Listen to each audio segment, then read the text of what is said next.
in here and kind of welcome you all to our Salt Lake Valley Fabric User Group. It's good to have you all here. We've got a good turnout tonight and appreciate your time. We're going to give people probably another 4 minutes to join. We can see quite a few people are joining in right now, which is great. It's nice to see Yale, Stacy, Andy. So yeah, I co-lead the Vancouver Fabric user group, and we had data agents as well when we finished just 30 minutes ago. And these same folks are joining here, so really glad so much interest in data agents. Yeah, love it. They probably Okay. have questions. Since you have 4 minutes, I'm gonna go grab a glass of water, and I'll be Please right do. back. Okay. Yes, please do. All right, everybody. So for those just joining, welcome. My name's Nathan and Yuri here. We are your hosts for the evening. We'll just both wave here so you can see us. Of course, cameras are optional. We do love seeing your faces if you do want to turn them on. So welcome to the Salt Lake Valley Fabric User Group. This is our second official meeting. The group was started for a while and we're picking it back up post-COVID finally. And so we're very grateful for your attendance tonight. Just so you can kind of have an idea of what the goal of this meeting is, right? This user group is to help all of us build and continue to grow this wonderful Fabric community. Yuri and I were both speakers out at FabCon in Atlanta last month, and it was wonderful to see what a great community we have around Microsoft Fabric and the wonderful software there that Microsoft has created that we all get to use in our professional life. And so this community, we're just extending that to make sure that we have contacts that we can talk to each other about, questions when we're not at a conference, right? So we can have connections to build that. So tonight we've got a wonderful friend here, Sandeep from Microsoft, who's going to give us some best practices for data agents in Microsoft Fabric. We'll let him kick off in a couple minutes as we let everybody else join. So thank you for being here. And if you have any other comments or questions, sorry, Rena, you're not muted. One second. I'm going to mute you just for a second. All good. So if you do have questions, please you can put them in the chat here. And we'll do our best to answer those. By way of introduction, just so that you know who we are, my name is Nathan Gillian. I run a small business called Birchman Consulting, where I help people implement Fabric and leverage AI tools like data agents. So I'm excited to learn a little bit more tonight about how I can help my customers implement those. And then Yuri, I'll let you take a minute to introduce yourself. Yes, so my name is Yuri. I'm a senior data engineer in Lifeline Screening. It's healthcare-based healthcare company. So yeah, I'm very excited because I wanna take more from AI. I wanna implement it more in Fabric, and that's the goal today. So my iPad is on the right side of my laptop, so I'll be writing a lot. Perfect. Okay. Well, I think we're ready to go. Sandeep, we're gonna hand it over to you. Thank you for being here. Oh, you're muted, Sandeep.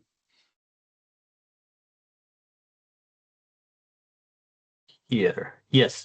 Just give me 1 more minute and I'm going to open my presentation and then we'll share the screen and we should be good to go.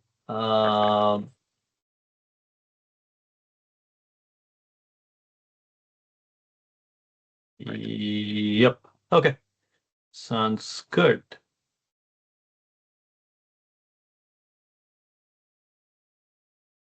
Or share the screen and just let me know when you are able to see my screen. Looks great. Yep. Okay, awesome. Okay, well, thank you so much. Appreciate you inviting me. Yuri, it was nice to meet you at FabCon. I know this is a new, I think, a user group, so we're glad to support it and glad to be here. And I hope in the future I'll be able to join as an attendee as well. My name is Sandeep Pawar. I'm a principal program manager at Microsoft. I'm part of the Fabric CAT team. CAT is the customer advisory team. So my core job is to help our customers succeed with Fabric.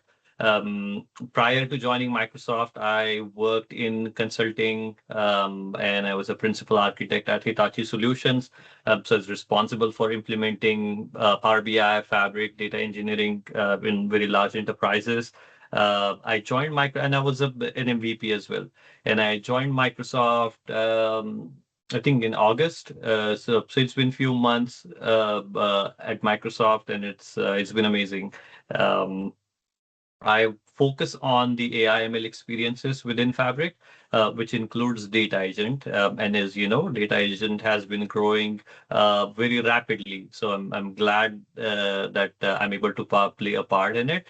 And as in an effort to do that, because of the users like you and customers like you, I would love to share some of the best practices and do a bit more of a deep dive into how data agents work, how you should think about them, and then perhaps maybe show a couple of things that are also in the pipeline. I also write blog at fabric.guru. I would say maybe not as frequently as I used to. It's been pretty hectic since I joined Microsoft, but I'm hoping to pick it up again. But check it out when you get a chance. Fabric data agent. It's a data agent community hub that my friend Perv, who is also a co-leader of the Vancouver Fabric Power BI user group. So both of us, we launched this a few weeks ago at FabCon Atlanta. At FabCon Atlanta, data agent was announced as GA, general availability. So this was our way of helping the user community, the customers, where we bring all the resources that I know of, he knows of, and in the community. It's an open source website. All you have to do is go to fabricdataagent.com, where you should be able to see. Let me see if I can pull it up. Yeah, let's just go there and I'll pull it up. I know my screen is a bit, probably you won't be able to see it. But yes, and then so on the left-hand side, you'll see articles, which are the blogs written by many people in the community, including the MVPs, some of the videos, then LinkedIn posts, some of resources, which includes Python notebooks or any repos, tools, which will include also some of the things that I'll show you, and a learning path that if you want to get started with data agents, this would be a good way to do that. And if you see any resources that you would like to contribute to this, all you have to do is go to contribute, click on this button here, and that should take you here. And all you have to do is, if it is an article, just click on article button, fill out the title, article name, and author, and all that stuff, and that's about it. There is nothing much to it. And we have a ton of contributors so far from various authors, and as well as different companies as well. So hopefully you'll take a look at it and contribute to it and learn from it as well. Okay, so just to set the expectations here, what we're talking about, right? So there are many different AI-powered experiences in Fabric. You've heard about Copilot. Copilot is very pervasive within Microsoft ecosystem. And so when you are probably Power BI Copilot for you folks is the most thing that you've heard about and tried as well. You also have Copilot, the agentic Copilot that was announced at Fabric for notebooks. So you can go to a notebook, ask a question, and it will take some actions on your behalf, like writing code or accessing files from a lakehouse, or even you can go to a data warehouse, or you can go to a KQL query and then ask questions, and then it will generate the code for you. So those are the Copilot accelerated experiences, meaning it will accelerate your journey as a developer as well as a user. And then we have chat with your data experience, which is, as the name suggests, you ask a question. And it is more like a conversational AI. You ask a question and then you get answers back that are grounded in the data, the enterprise data that is in Fabric. And that's what we are talking about. And specifically on that, there are two experiences within Fabric. One is the chat with your data in Power BI, which is grounded in the Power BI semantic model, and then the Power BI report. And then you have the data agent, which is what we are here to discuss. And data agent is, you can think about that as your conversational AI. There is another third one that is not included on this slide, but is an AI-powered experience in Fabric, and that's the operational agents. And the operations agent are autonomous agents that are, it doesn't have to be real-time intelligence, but you have a real-time data in Event House, and you can set an operations agent on top of that that will autonomously query it, and then you can take actions based on certain predefined conditions. But that is more on the operational side of things. For conversational AI, your primary item that you'll be using within Fabric is the data agent. And you can think about the data agent, the most simplified way to think about it is as a virtual analyst. That as an analyst, you ground that analyst within the context and the business domain and all the definitions and everything. And then if you do your job right, and if it is set up correctly, then it should answer questions back based on the data that you set it up with. So how does the data agent work at a very, very high level, right? And we are going to start at the bottom. In Fabric, your data layer is the one lake. One lake is where all your data lives. Data agent supports lakehouses, warehouses, semantic models, KQLDBs, and then more recently, we also added a few more data sources that can be used within data agent. So you can also add ontologies, you can add graph database to it. You can also add AI search, which is the unstructured data. You can also add mirror DBs. You can also add Databricks mirrored DB as well. All of those are more on the structured side, meaning tabular data, whereas AI search is on the unstructured data. So think about Word files, think about JSON files, or think about PDF files. You can index all of those, create embeddings for that, and index that using AI search, Azure AI search. And when you ask a question, you'll get data or answers back from both your structured as well as unstructured data. Today, we are primarily going to focus on structured data piece because that's the most common data source. Then as a creator, you will choose a data source. It doesn't have to be just one. It can be multiple different data sources. And then your primary goal is going to be the context and configuration, which is the context that you add as an analyst, as a domain expert with the knowledge of that data. And as well as what the user wants from it. And then you input that into the data agent. And then you configure the data agent with certain things. And there are multiple different configuration options, which I'll go through. And then you publish the data agent.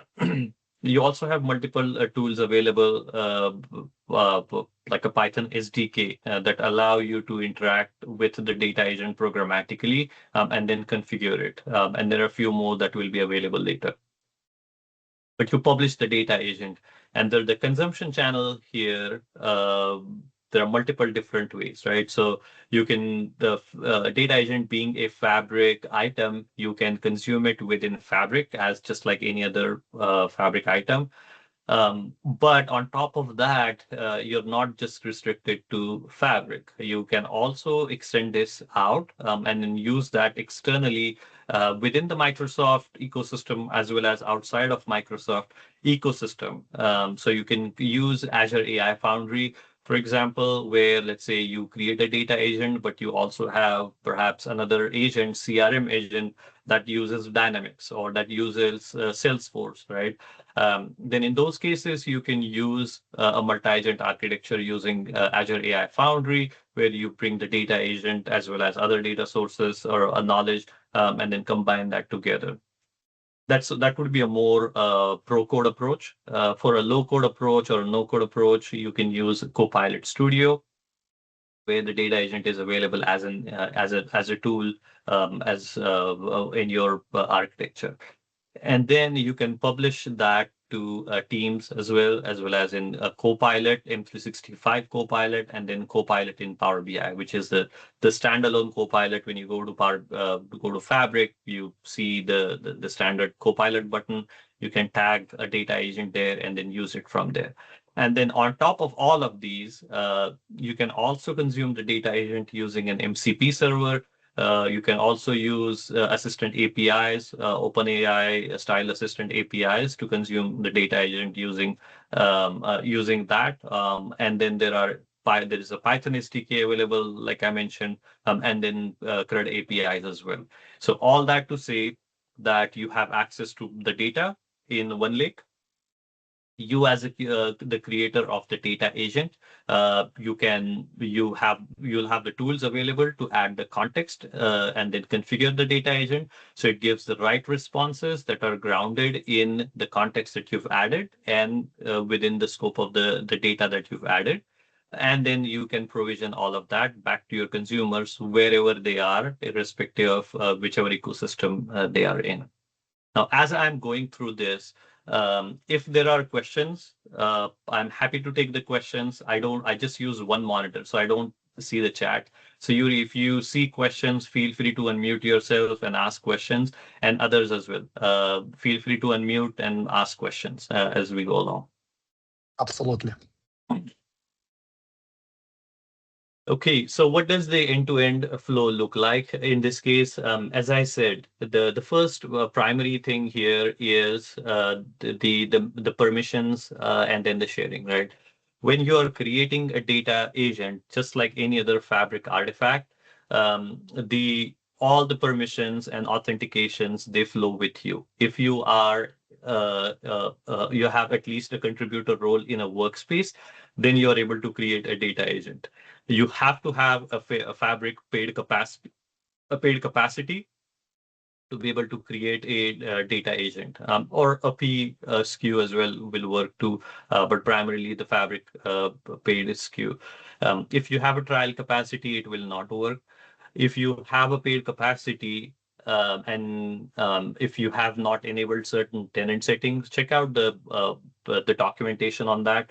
But I believe there are 3 different settings that you have to enable within the tenant settings, or maybe 2, because Fabric just went GA, so some of them have gone away. So it's by default it is available. It should be available to everyone. But then there is still an OpenAI related setting that you have to enable. You select the data sources, and you only have access to the data sources that or only you can choose the data sources that you have access to, which is a primary thing within the data agents.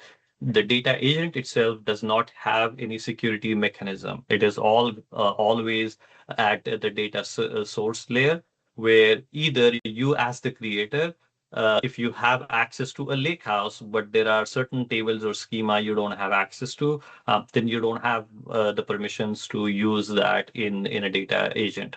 Or on the contrary, you have access to all the data in a lakehouse or a semantic model. But if I share that with Yuri and he doesn't have access to that, tough luck. He won't be able to access it. So it is important that you if they have access to the underlying data source as well. When you are querying a data agent, it will always use the user authentication. So the security is very tight, similar to how Power BI operates. Then you configure, as we talked about that, and there are various different configuration options, right? So you can add instructions, example queries, and we'll go in that a bit more. and then you publish the data agent and you consume it. So that's the whole at a high level what the data agent process looks like. So before we Sandeep, go into yeah. I have a quick question, Nathan, here. So Mhm. thank you for going through that architecture. Are you going to talk about which data source or other options for the most efficient as far as capacity goes? Because I have had customers that have very quickly used up their capacity when they created a data agent. Now, they didn't create it optimally, but yeah, recommendations around that would be awesome. Yeah, so from the data agent perspective, just itself, it doesn't matter from consumption point of view whether one is better than the other. What matters more from consumption is two things. The way data agent consumes your capacity, your CUs, is primarily by two mechanisms. One is the tokens, like how many tokens are consumed when you are when it is giving the response back. And that is dependent on, like I said, tokens, and tokens are nothing but words that go into it. So when you add a very large schema, when you add a lot of instructions, when you add a lot of descriptions, when you add a lot of a few short examples, all of those are words which get converted into the tokens, and that's what will be used for consumption purpose. The second side of that is the query engine itself, right? When you create the data agent, you have a data source and you query the data source. And then that consumption, whether it is a lakehouse or a semantic model or a TQLDB, will determine how many capacities is consumed. So just hypothetically, right? If you have a semantic model that is in a DQ mode versus a lake house, at the end of the day, perhaps you're generating the same queries, SQL queries, which is hitting the lake house as well as the semantic model. But we know the semantic model consumes different. The billing rate for the semantic model, especially in case of the DQ, is going to be much higher. So that's the difference between the two. But if we remove that factor, and let's say Lakehouse, SQL engine, and the semantic model, they are exactly the same. The query is the same and takes the same amount of time, and their billing rate is the same. Then from the data agent perspective, it shouldn't matter. It doesn't matter because at the end of the day, all it matters is how much context is put into it. Does that answer your question? I know not what you were hoping for, but by design, there is not a whole lot to the data agents, because the whole goal here is data agent is a managed service, really, a product within the Fabric ecosystem. Mm-hmm. So which means that we manage everything, but then you also have very few levers to influence everything. And that is by design, because we want it to be similar to Power BI, where you didn't have to have tremendous amount of database experience. You just could go create something and then have something done that is enterprise ready in just a few minutes. Exactly the same way with the data agent. You focus more on the data side, make sure the data is right, connect that, add your instructions, configure it, and boom, you don't have any other stuff to worry about. Okay. Make sense? Yeah, that does. The token part I hadn't even thought of, so that was very helpful to share. So thank you. Yeah.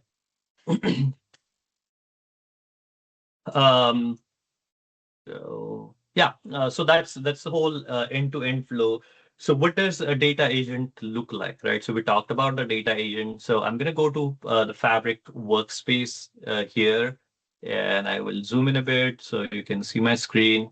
And let's say I go to a workspace. I have a workspace here, and then I can go to a new item and then click on data agent. And let's say this is a test data agent.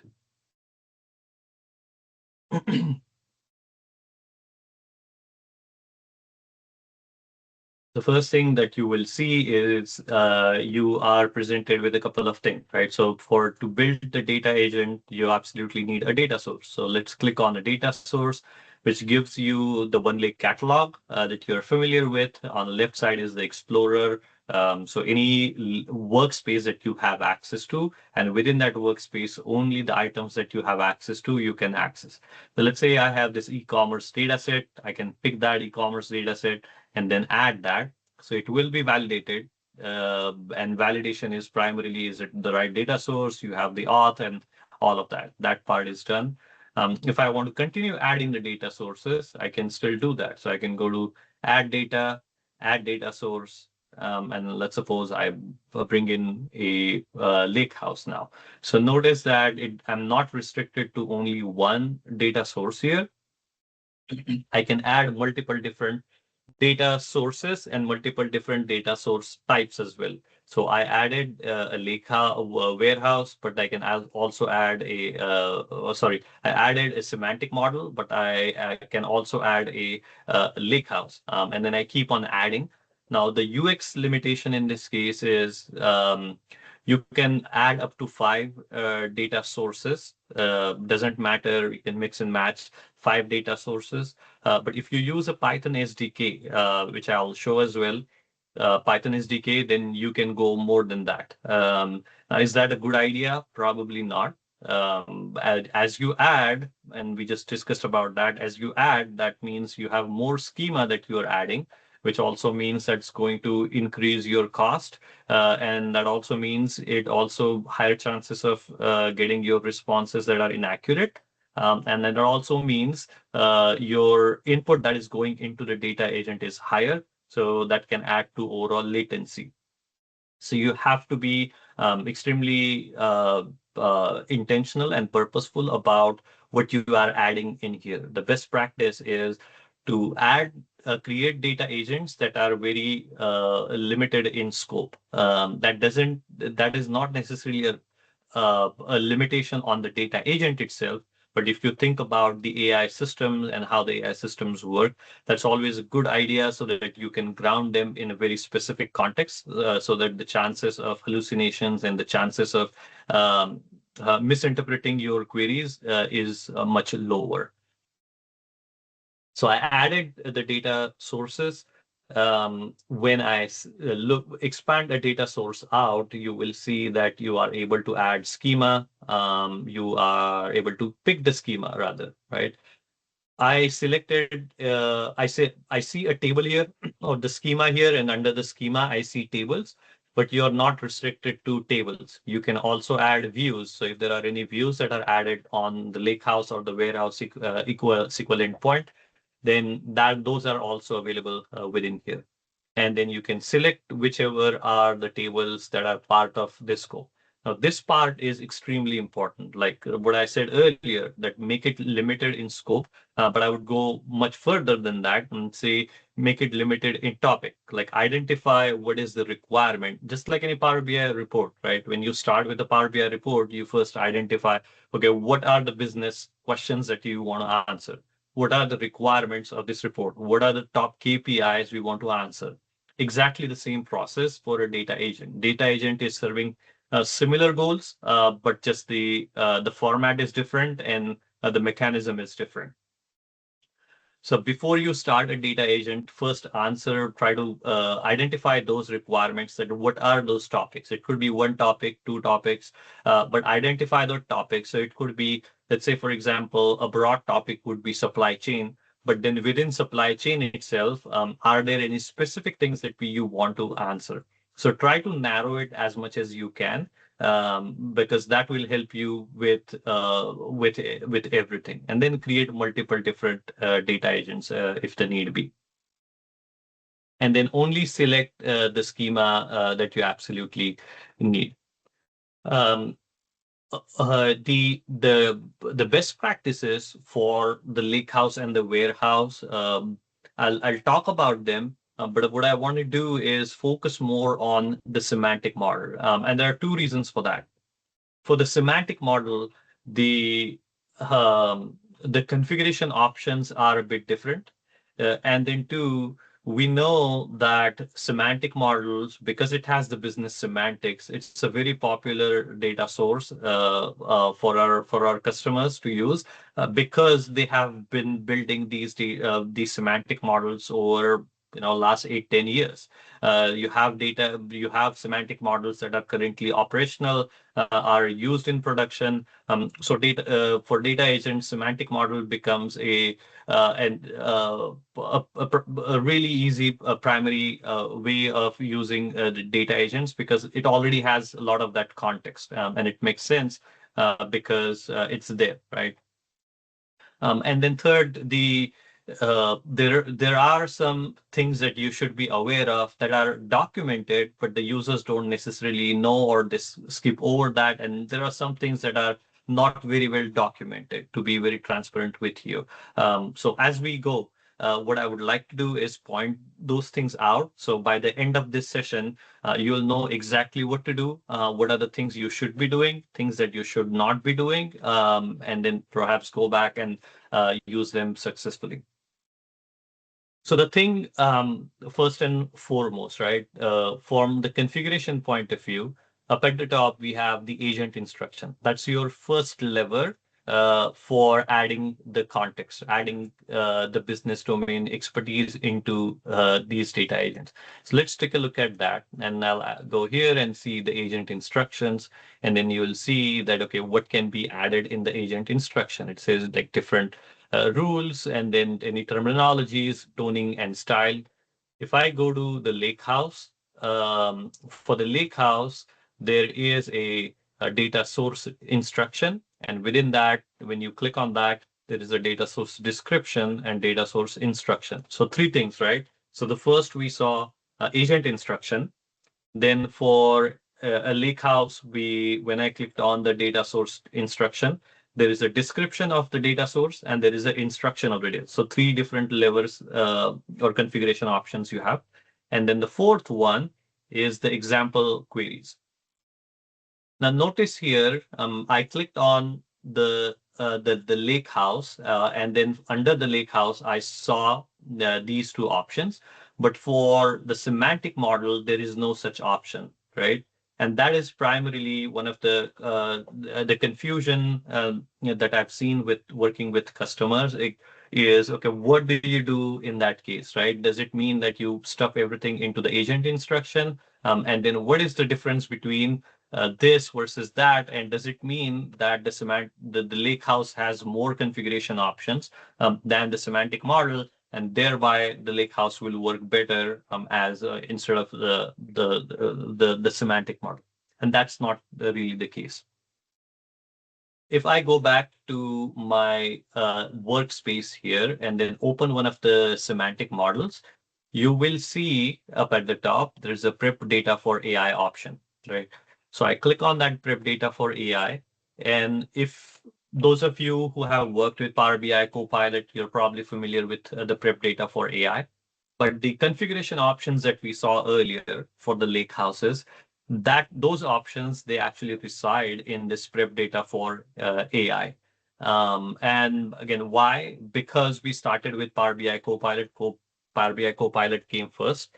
So for us as a product team, this was a mechanism as a surface to add, okay, this is where you go to add context. And then it also made sense that you add, because all of that context, you don't want to repeat it again.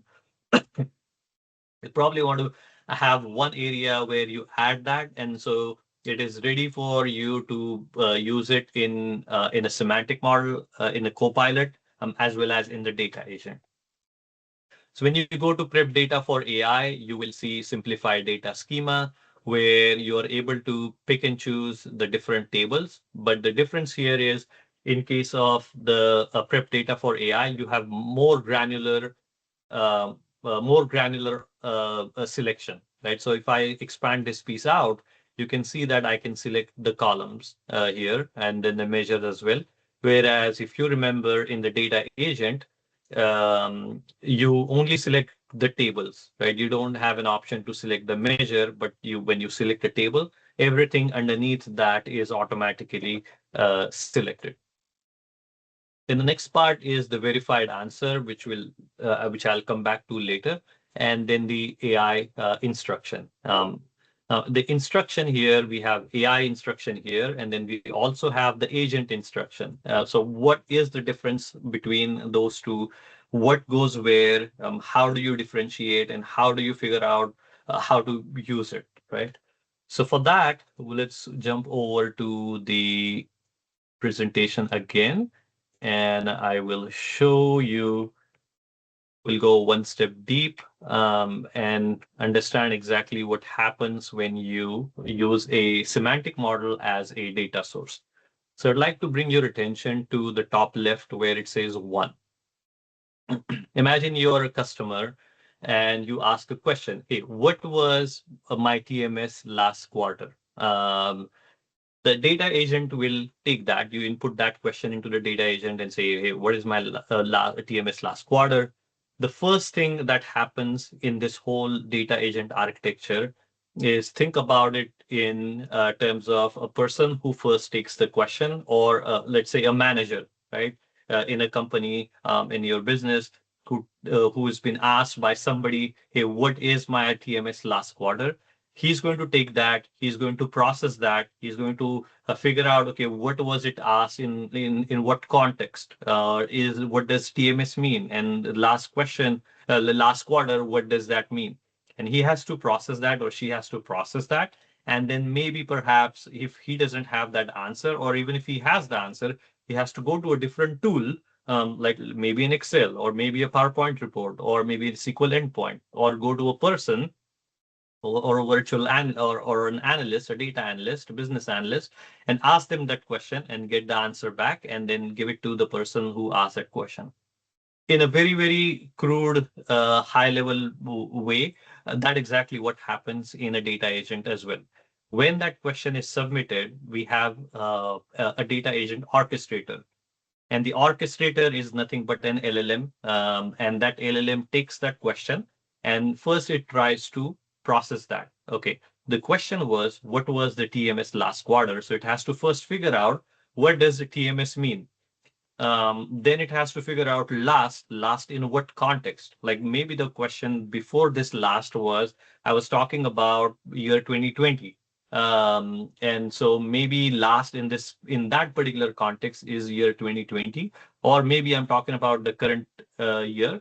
And then quarter, is the user asking about the financial quarter or calendar quarter, or like how does it figure that piece out, right? And that is influenced by the agent instructions. So that's absolutely the job of the agent instruction, of figuring that piece out, that when that question is asked, it will take all that context. And the context in this case would be the chat history, that what you've been discussing or chatting with the data agent, the agent instruction, and it will take that and then paraphrase that question. It will convert that into another sentence or a question, so that it can make sense of that. So it will perhaps like take the original question was, what was TMS last quarter? And it will convert that into calculate total marketing spend in quarter 3 of financial year 2025. Now, how did it jump from TMS to total marketing spend? That is the part of the agent instruction. So if we go back to the data agent here, and then I don't have any instructions added in this data agent. So we just added a few things, right? So let's just go and then I'll remove everything.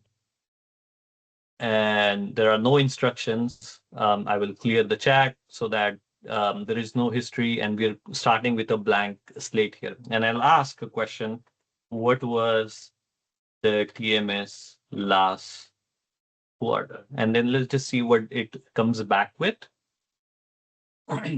So now what is happening is I asked the question. It is taking that question, analyzing the data source. It went to the orchestrator first saw that, and then it translated that, if you're able to see it on the screen, paraphrase that, what was the total merchandise sales in the last quarter? Now, in my case, that is not what I intended, right? In this case, the LLM used its word knowledge to say a TMS probably means the total merchandise sale, but that's not what I wanted.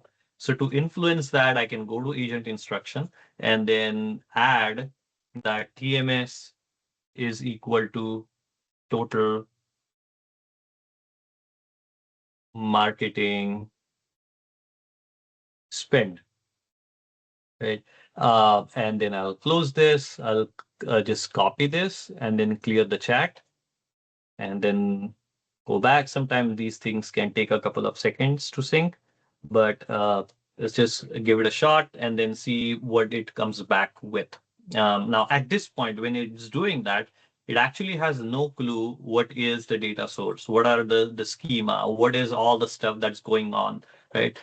And so it just translated that from what I had earlier to what is the total marketing spend. And there is no total marketing spend thing in this data set. So there's no answer here. But that's what happened. It took that. And then after taking that, it will send that question over to the tool. Now that tool can be a lakehouse. If it is a lakehouse, it will be a NL2 SQL, which is a SQL endpoint. If it is a SQL endpoint like a lakehouse warehouse, it will send to an NL2 SQL tool. Or if it is a semantic model, it will send to an NL2 DAX tool. Or if it is a KQL, NL2 KQL tool. Now, all of these things are abstracted from you. Now, how does it choose like which tool to pick? That will depend again on the data sources that you're adding, and as well as the descriptions that you are adding to each of those data sources. So when I showed you for the lake house, there was a data source description field, right? This is the description, and this description lets the orchestrator know that what is contained within this source for this lake house. And this is not supposed to be where you write a long description of all the columns, all the what's going on. This is more of a instruction of what is this data source for and what it can be used for. But the data agent, the orchestrator first has to decide that. So as an example, if I go back to my presentation, let's suppose the question is, what was the total sales and current inventory for customer XYZ? The orchestrator will take that and then it will split it into two. What is the total sales for XYZ and what is the total inventory for XYZ? Maybe the sales question can be answered by a semantic model, and the inventory question can be answered by, let's say, KQL DB. It will select those two, send the respective questions, paraphrased questions to each of those tools, get the data back, and then send the data back over to the orchestrator, and the orchestrator will reason over that and then give you a summary on top of that. Now, as I'm explaining this, you probably caught the drift here, right? One of orchestrator major goals is to decide who to send the data to. So which means that when you are setting up the data agent, absolutely in the agent instruction, you should add some routing tool, some routing mechanism that if a question is asked about marketing, then use this semantic model. You don't have to be explicit about which measure to use or which column to use, that because the agent doesn't know any of that stuff. If I show you the flow here,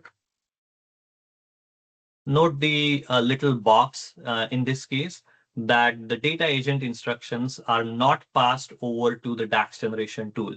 Meaning, if you add in the agent instruction that use measure blah, blah, blah, if a question is asked about this, that part is actually not sent over to the DAX generation tool at all. The orchestrator is not aware of any columns, any measures and synonyms, descriptions from the semantic model at all. It only knows one thing, which is what is the source, and then what to send it to, right? And then based on that, it will do the rest of the stuff. Now, the paraphrased question that was created by the orchestrator, in case of the semantic model, it will send that to the DAX generation tool, which is essentially it uses the prep data for AI instruction exclusively, which makes the prep data for AI absolutely important and critical if you're using the semantic model. All the instructions that you're adding, so the DAX generation that happens is influenced by the the prep for AI instructions. So the things that you use, like the measure definition, like, hey, use measure this particular measure for answering questions related to XYZ. That part will go in the AI instructions for prep for data for AI instead of in the agent instruction. Now there might be cases like what we saw in case of the TMS, right? Maybe in your measure there is a total marketing spend measure with a synonym added for TMS, but the orchestrator is not going to know that. So you have to move that piece into the agent instruction. So there might be some cases where you'll have to duplicate the two, like what goes in the agent instruction and the prep for AI instructions. Sometimes you may have to add those two things in both the places.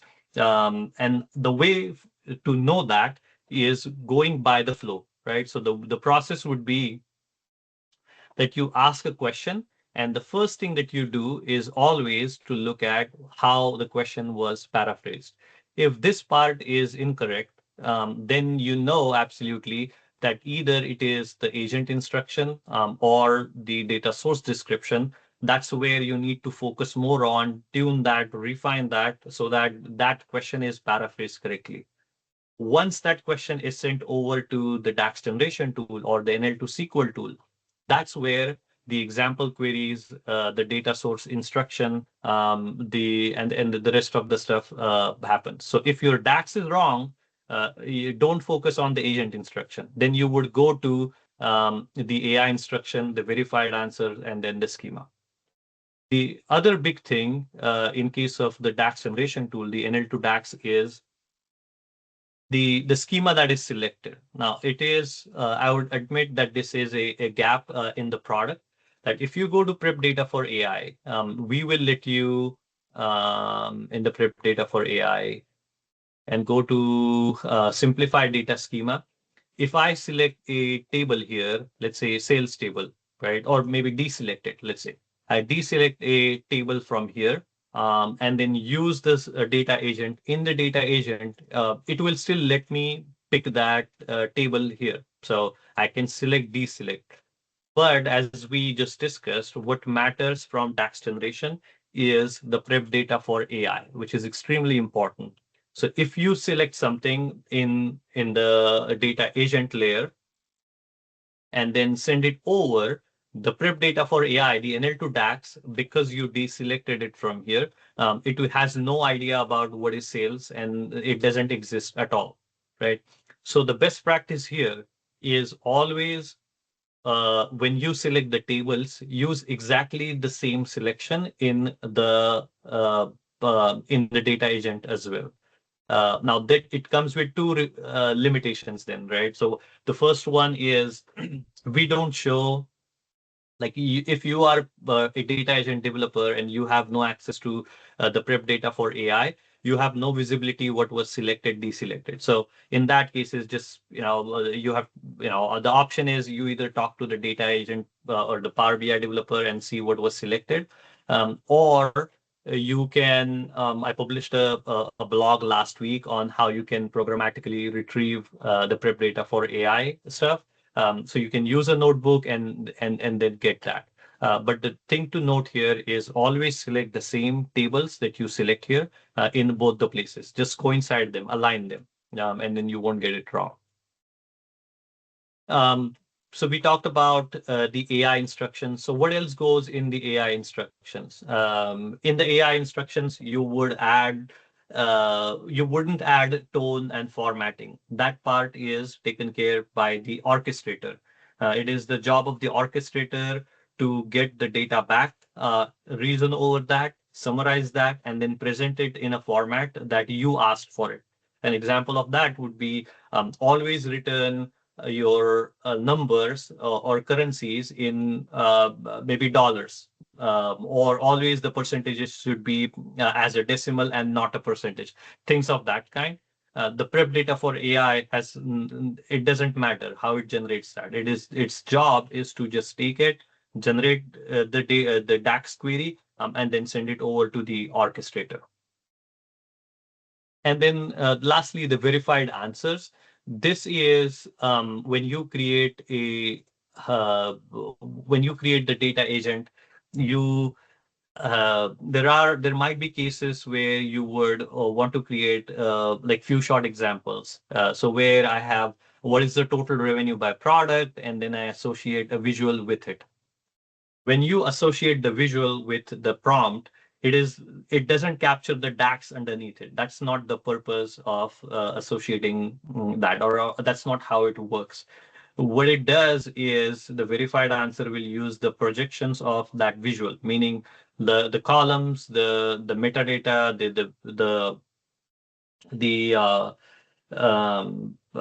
the measures that are used, the tables that are used, the filters that are applied. Those are the only things that are included in it, and how it is grouped by and what is it is filtered on. So when you ask a question, so I asked a question, what is the total revenue by product? Um, if there is a revenue related question asked by the user, it will do a similarity search. Like, does there exist another question which is very similar to that? And then the LLM will look at what are the columns and what are the measures, the metadata that's used to answer that question. So it understands that those are the columns associated, and it will use those columns, use those measures to generate the DAX. It doesn't use the exact DAX that was behind the visual itself, but this is more of a guidance. This is a more of a way of steering the DAX generation. And so it will generate that DAX and then execute it and send the results back over to the orchestrator. Now, perhaps the most important thing, like if you were to start with creating a semantic model based data agent, like the number one thing that you should absolutely do is focus more on the data itself. And the reason for that is irrespective of the type of data source that you are using, whether it is a semantic model, whether you're using a lakehouse, warehouse, KQL, doesn't matter. The data agent always sees the schema. It has no clue about the DAX that's used. It has no clue about what is the SQL, the view of the SQL, no clue about how a particular column was generated. It goes by completely just by the schema. So which means that if you have a semantic model or a view or a table that has name like RPT underscore PMT, there is no way it is going to understand what it is, or it will use it, but it will try. We saw in TMS case, right? It tried to based on my data source that I was using, it tried to use its word knowledge to infer something which is going to be inaccurate. So the first and foremost thing, always have really, really, really good clean schema. So in the reporting world, you wouldn't think of creating a measure that has um, like two measures with, or maybe five measures with the same DAX definition. You would be scoffed at that for doing something like that. But note here in this case, the user or the consumer is not you, not a human. It is an LLM. So in certain cases, it might make sense to actually duplicate the measures. And then maybe if you have a net revenue, maybe you just duplicate that measure and say net sales, or maybe NS is equal to whatever that is. So when the LLM is trying to figure out, okay, which is the object, which is the schema that I need to select, it has a clear shot of that. There is no ambiguity, and then it will just look for that and use that in its definition in the DAX generation process, and your chances of creating or improving that DAX measure significantly goes up.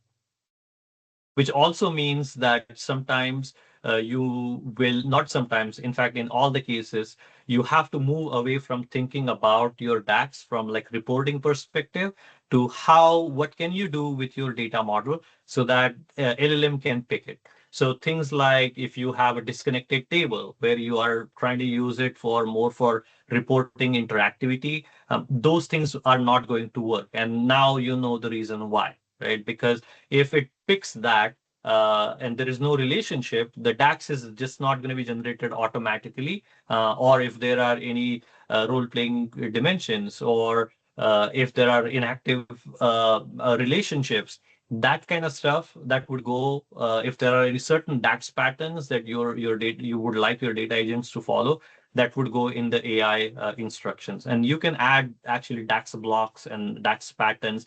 You don't have to be extremely explicit about it, like, but add some patterns so that it understands how to follow that, and then use that. Um, Let me go back. Are there any questions? We covered a lot of things here. Hopefully those were helpful to you, but are there any other questions?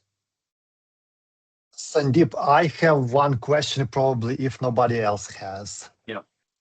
So the question probably I would ask from the opposite. So you told a lot about what is a good practice, what to do, but what would you suggest from your perspective, the fresh people who just start working with data agents, what they do wrong? Yeah, so the what they do wrong is jumping into the data agent by just adding the data agent. They go to a Copilot or Chat GPT, and then say, "Hey, generate some instructions for me." And then they will take those instructions, which are usually very verbose. They add it here, and then expect the data agent to work. They never touch the prep for AI. They never touch the semantic model, and then expect the data agent to work. You have to move away from the reporting world and then think about how the data agent works. So focus more on the data itself, and understanding the topic and the scope of the data agent, and then narrow it down, and then use the data agent. Be very extremely intentional about how you use it. The other big piece, the DAX generation tool it uses, other than the schema, is the descriptions that are added to the measures columns. So that is extremely important. Now, one thing that is not documented in anywhere is how do you add the description, and then what description should be added, right? So again, think about it from the LLM perspective. You are not explaining to a human. Your sole job of adding the description is to increase the chances of the LLM picking the right field. So instead of adding a description that says revenue growth is used by department XYZ to make the calculations and take decisions and all that, and this is how it is calculated. It helps the data agent, but that is not the job of the description in this case. So instead, you would add something like, when a user asks a question about XYZ, use this measure, or do not use this measure, or do not use this column, so that when the data agent is scanning the schema, it knows exactly when to pick that, when to not pick that, and if there are any corner cases associated with it. Something to think about is, let's say you have a column or a table, or you have a column, and the column has states in it, and those are abbreviations, like UT for Utah, OR for Oregon. But if it is just the column name is state, data agent is not going to know what the values are within that column or table, right? It just sees state, and it will assume that the state is all US states. Or if you are somewhere in another country, it will assume that it's a US state if you don't specify in the instructions what state it is, right? So in those cases, you have two options. One, you can add like description in the column description itself, and in case of the lakehouse, you will add that in the data source description, which is right here. And in case of the semantic model, it will be in the column description that this is US states, abbreviated US states, such as, or for example, ORUTCA. So when the data agent sees it, it understands, okay, that's what it is. And then it can use the right filters and right values for aggregation and then for filtering purposes. But the process for doing all of this, there is no right or wrong answer to that. It will depend. Is you ask a question, you look at the paraphrased a question that was generated, then you go one step deeper, you look at what was the SQL created, what is the DAX created, and that will give you the answer, what should be added to the data source instruction, data source description, and then the prep for AI. Okay. Sandeep, Yeah. we have two more questions in the chat. I can write it loudly if you want, or if you see it. I don't see it, but go ahead and ask those Got questions. it. So the first question is, will synonyms in a semantic model be honored? Yes, absolutely. So synonyms are taken into consideration, and you should add the synonyms. What you should not do is ask Copilot or ask ChatGPT to write those synonyms for you. So be intentional about it. Like if there is genuinely a synonym that is used by your users, then use those synonyms. Anything that you add will add to more confusion. That is extra. Add to the confusion and add the tokens, which will increase your cost. Got it. And Yasin, do you wanna? Yeah. Hey, Sandeep, I don't know if you remember, we used to work together in the data accelerator at Hitachi, and it was good to meet you last FabCon in Vegas. Happy to see Stacy also around here. Stacy, right? Yeah. Hey, so we are working on a model. I work for the state, and I'm also consulting these days. And I'm trying to get some adoption for AI, and this data agent is quite interesting and probably a quick win. But the confidence factor is a big concern. So let's say we are having a situation where we have to go to a court and stand in the stand, be at the stand and justify something against fraud or something, especially because it is government. There is no, obviously, I don't think we are there yet to be as confident with the outputs from AI, but a stepping stone to help the agents as in the analysts, to be able to pick, instead of writing complex queries, go to various sources. I'm trying to see if I can build a virtual agent quickly and have them the means to do it. But how do I build a confidence factor where the data agent tells that this, I'm pretty like 90% sure this is the right answer kind of thing? One of the way, great question, and happy to see you here. The way you would do that is currently you would use a Python notebook. So I'll share this after the fact here, but at least for the semantic models, there are a couple of different resources you can use. The first is the semantic model best practices for data agent. All the things that we just went over today is all really well documented here in this case. If you scroll all the way down, there is a checklist with recommendations, and this checklist is specifically for the semantic model. If you go through this, you have higher likelihood of succeeding with data agents. Now, this is for semantic models. Then in that same repository, you will see another notebook called Data Agent Utilities. So take a look at that. And then there is another notebook called Data Agent Evaluation Notebook. And this is what you would be using. So the way to use this notebook is, I'll put it in the chat after the fact, the links to all of this is, you would create a ground truth first. And the ground truth would be like, my first DAX here, let's say you already have built a measure, you can go to Performance Analyzer, grab the DAX definition or something that you've already handcrafted yourself for a question. So identify what is the ground truth look like. And then you create that. So if I scroll all the way down, you can take a look at this later. But let's see if I have it here. The ground truth is here. Yeah, okay. So the ground truth would be, who are the top 3 customers in Sao Paulo based on the numbers and the orders. And you have the DAX that you've already created. You may have a SQL, same thing. And then you execute that, that is the right SQL or the right DAX.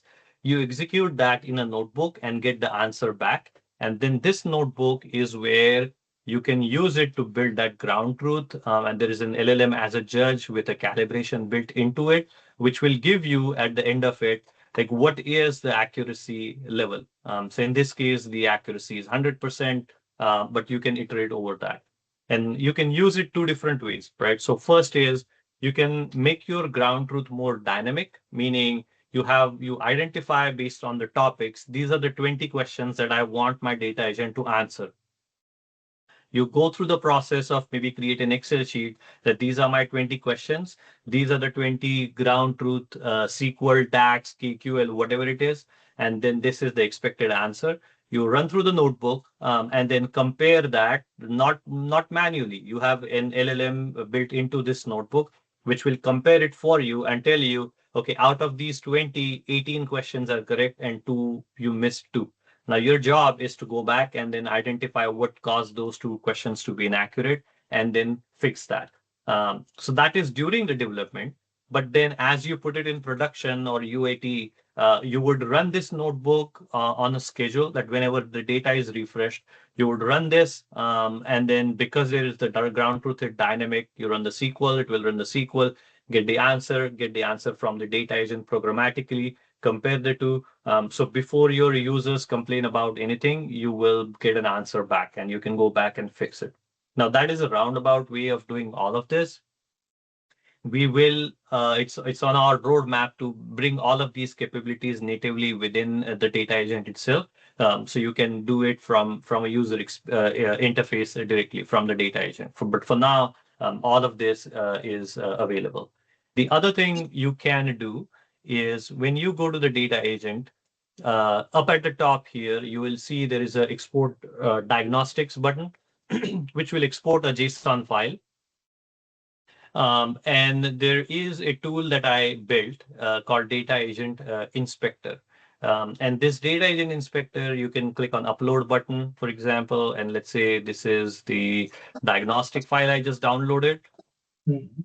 For your users or for yourself, you import that, and it will include the agent instruction, the setup that was part of it, the interaction as well. So which is, this is the question asked, and these are the two steps it followed. And then it will break it down into do some sort of an analysis that what is the overall latency, what is the raw JSON, and all of those things. Now, this is, like I said, this is something that is, I would call these as a hacky way of getting around this issue as we work on building, providing more seamless experience. But these are the tools that I would use to build that confidence.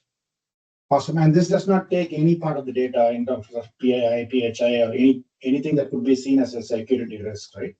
Well, I mean, this is if the data itself, so this agent inspector, you can use this in a local, this is just a GitHub repo. So you can use that locally. And even when you use this, it doesn't send any data over to Microsoft or anywhere. This is just an app. But as a part of the diagnostic will include the data that is returned as well as the SQL query. So just be mindful of that.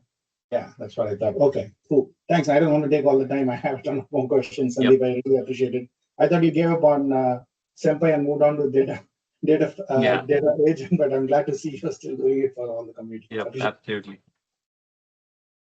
Some other best practices to think about and talk about, especially for the lake houses and warehouses, is think about it again from the data agent perspective. Schema matters. So in some cases, it may make sense to actually create views instead of tables, because in views, you can rename columns, tables, and add more computed columns and things like that. So that becomes very important.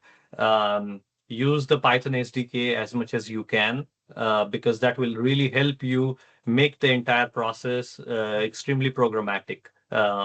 Where you evaluate it and you can, using the Python program, you can actually add few short examples, you can add, make the changes, you can change the instructions, you can add, remove, publish, and do a whole lot of stuff.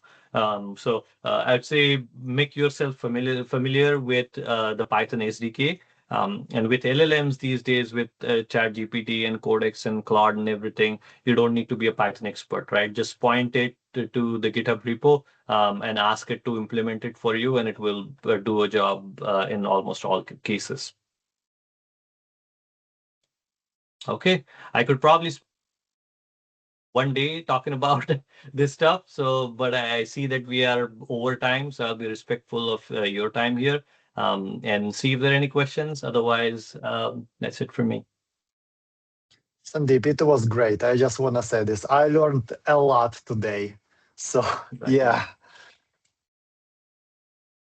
Likewise. Thank you, Sandeep, very much. Appreciate your time. Absolutely. As I put in the chat here, we record these and we usually will post them and share them with you. So be looking for that in the meetup.